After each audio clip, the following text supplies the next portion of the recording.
starting this off with Jay-Z.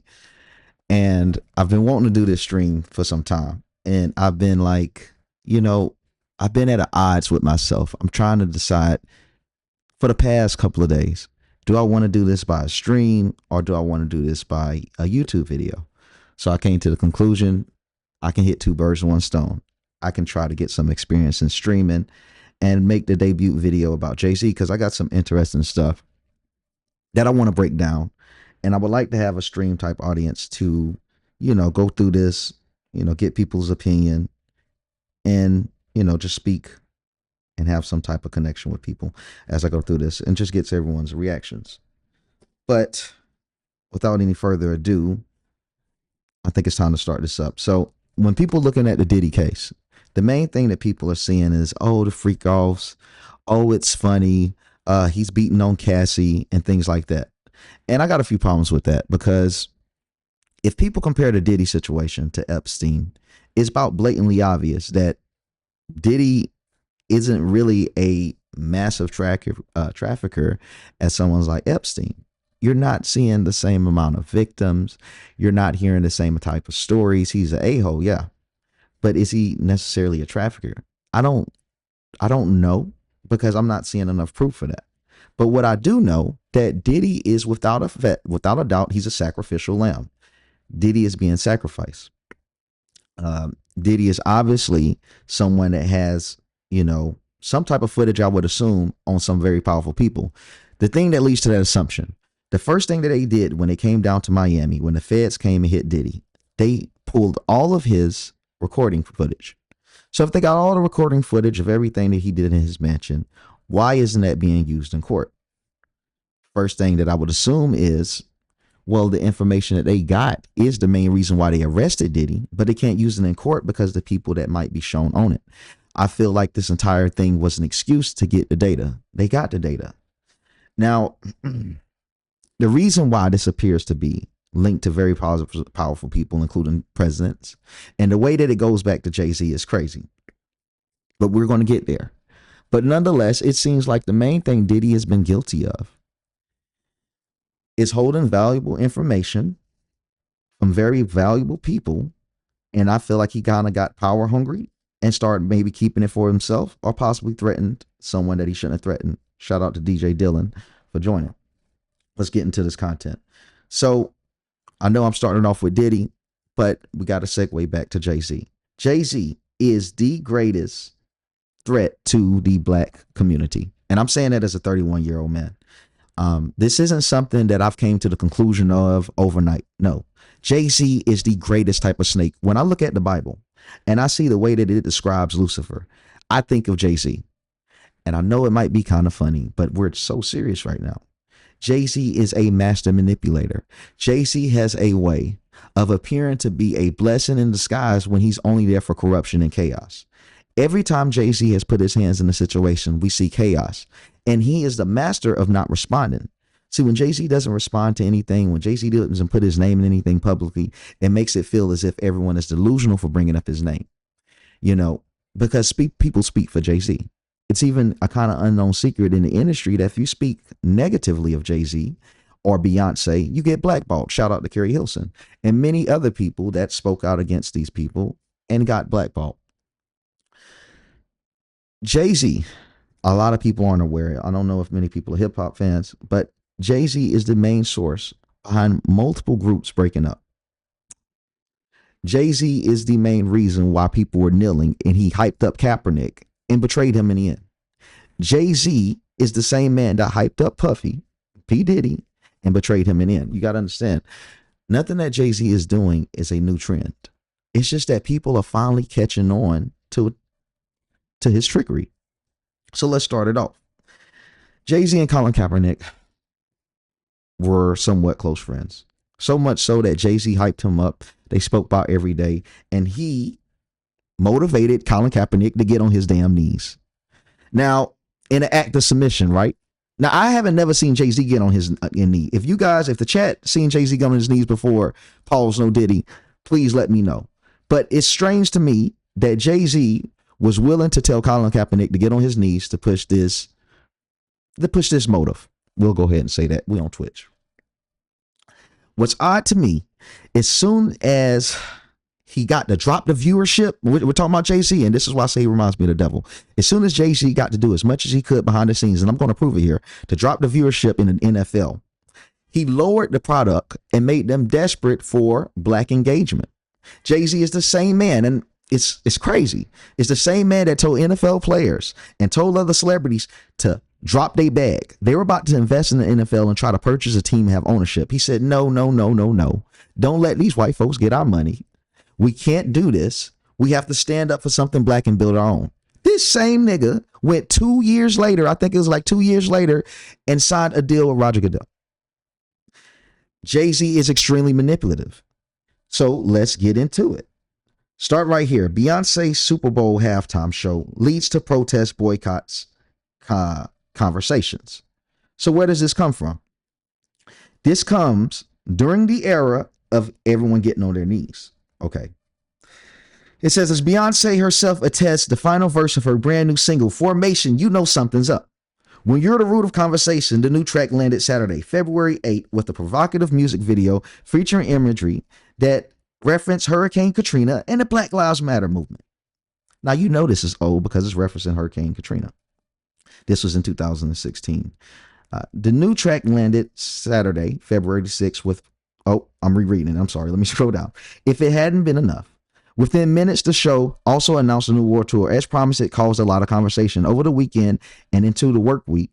Essays contemplating the meaning of all, including one by me admittedly, landed online in the habit of the new world digital media. They followed the cycle of lauding, lambasting, and lauding again. Red Lobster, the chain restaurant that Beyonce referenced to in a new song, saw a 30% spike in business. Angry Super Bowl watchers plan to protest the NFL headquarters for the next week. Now, you got to understand, when you have someone as big as Beyonce coming out to make some social movement, it's not organic, bro. It's not organic. These things are meticulously planned and they're executed. So what does Beyonce gain from this? She gains from people hating the NFL, putting a negative stigma on it so her husband can come be the black savior. You got to understand, Jay-Z, the main reason why people call Jay-Z an elite, it isn't because of his money. It's because this nigga really moves like the people that run the world. You got to understand, he moves differently. Like you say right here, Shucky, Dame Dash. You know, he treated Dame Dash like wet trash. I got my own opinions about Dame because he loud, but that's neither here nor there. The main thing is that these people are playing at an elite level. They're not playing for today. They're playing for tomorrow and a day after. They understand that the general population is focused on their bills, is focused on their careers and their kids. They don't have time to plan 8 years in the future, especially when you already have an established career. At that point, and especially if you have a house, a car, it's not much less planning for you unless it's your family. So people aren't thinking that far ahead. Unfortunately, they have an advantage. They already knew what the conclusion was going to be. Jay-Z and Beyonce were single-handedly tanking NFL ratings. So do you find it odd that the NFL got into the position where they were in need of Jay-Z to get with some type of ownership or some type of partnership? You got to remember, this was the same time when Jay-Z turned down the opportunity to perform at the Super Bowl because he said of racism.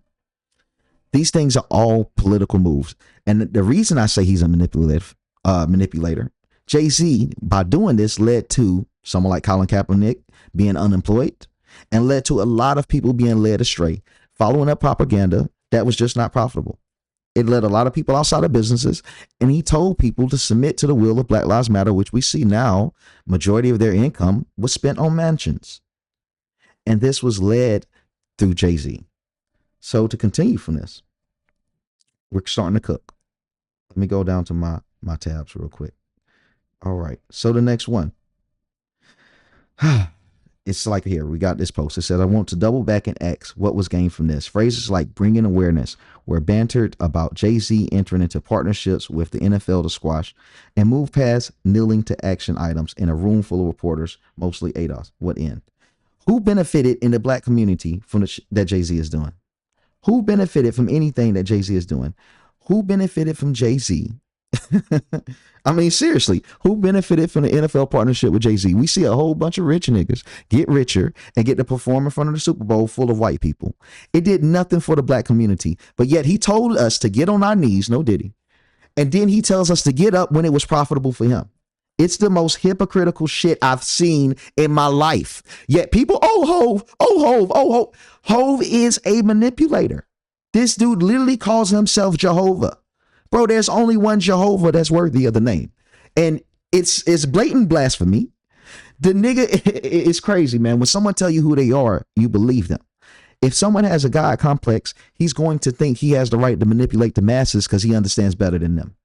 But it did nothing for us. I guess he could say in a cultural sense, we get to start seeing rappers on stage. I did enjoy the Atlanta Super Bowl. I enjoyed seeing Lucre. I enjoyed it. Yeah, I enjoyed seeing 50 Cent levitate, hanging upside down like David Blaine when he was linking up with Donald Trump. I enjoyed seeing the shit. But what the fuck does 50 Cent hanging upside down, Snoop Dogg crip walking, have to do with the black community? He did shit to help us. Is it entertaining? Yeah. But all that does is keep us in the position we've been in of being entertainers. All Jay-Z did is extend the pain of if you a nigga, nigga sing, nigga dance, nigga jump. He didn't change anything. He just extended the suffering. Jay-Z did nothing but tell black people to want to be successful, go be an entertainer. He's done nothing to help people. He's only helped himself. People got to understand that this dude is a master manipulator. But it goes on. Let's keep going because it gets very dark. And I promise you guys, no clip for me. This is going to get very dark very quick because I got a lot of stuff to reveal. So let's see.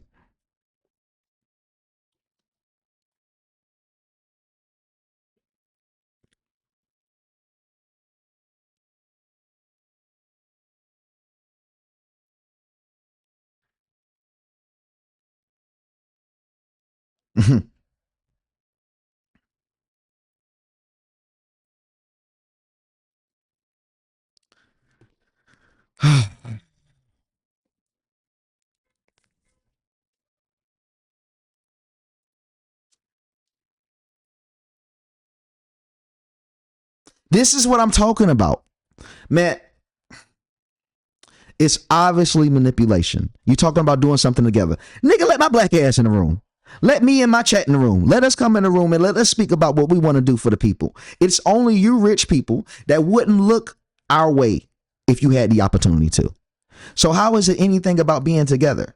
It's completely false manipulation.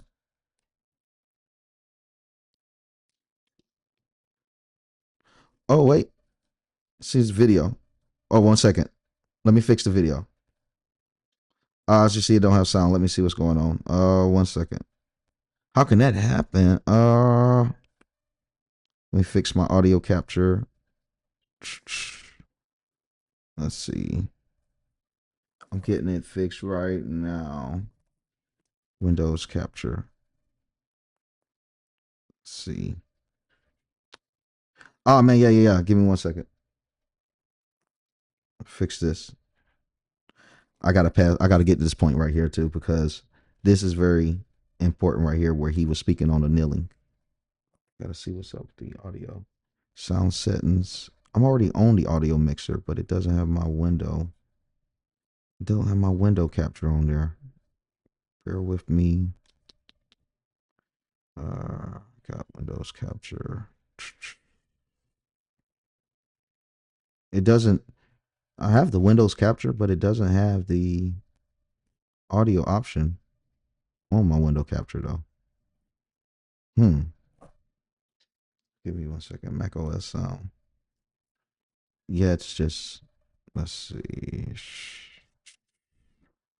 Windows capture. Screen. All right.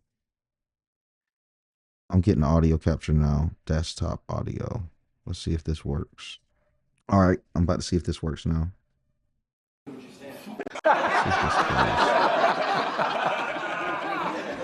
that's what I was worried about. Can you guys hear it now? Let me see. It's working now? That's what, you know. Good. My bad. First stream, guys. This ain't gonna happen again because it's on my setup. Year or so in talking. All right, here we go. Let me go into this right about here. The frankness and the seemingly open dialogue. Sorry to put it this way, but would you kneel or would you stand? Would I what? Would you kneel or would you stand? Okay. I think we've passed kneeling. I think it's time to. This is what I'm talking about. This is what I was going off and spazzing out about. Nigga was past kneeling when he was ready to be past kneeling. And also, pay attention to the woman in that blue behind him. That woman, if for some of you know, she is someone that was a confirmed federal informant that has been caught selling millions of dollars worth of, being connected to millions of dollars worth of drugs being trafficked and a whole lot of, man, look, we'll get into it. Hold on. I'm gonna have to pull up her clips too. It just made me think about I got to pull up hers too. Because this is crazy. I didn't know she was in the background. No, I don't want people to stop protesting at all. Kneeling, I know we're stuck on it because it's a real thing, but it's a form of protest. I support protests across the board. We need to bring light to the issue. I think everyone knows what the issue is, and we're done with that. Everyone knows what you know what the issue is? You know why we were kneeling? Because you niggas said to. Yeah, do you know the issue? Yes? We all know the issue now. Okay, next. Bro, this is the thing, and there's never no solution. So you telling me if black people were getting gunned down by cops unarmed, and that was the argument for kneeling, Jay-Z say, we know the issue, so now we can get up. Niggas been knew the problem. Telling niggas to get on their knees and get up doesn't create a solution. It's just saying that we're aware that a problem exists. This is what you call PR talk. There was nothing that was solved except chaos and drama. Next. Nothing. Where we moving on next? And I'm not, again. We're moving on to him getting paid. That's where they're going on next. For the room.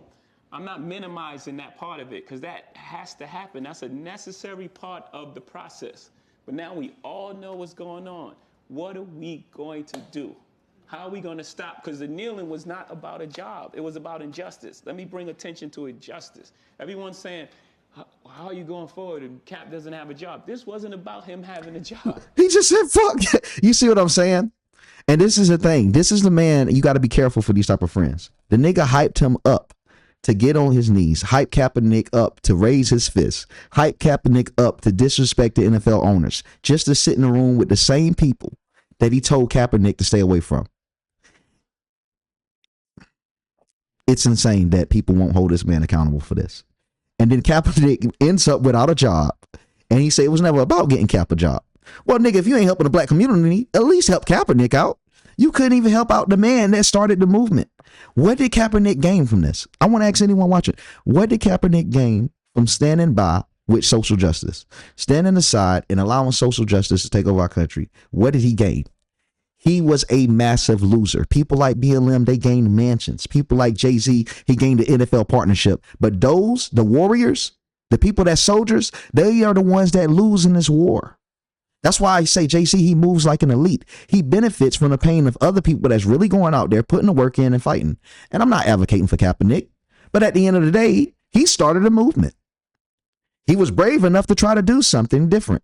Jay-Z just simply benefited from that and went away, removed any type of blame whatsoever, and became their black hero.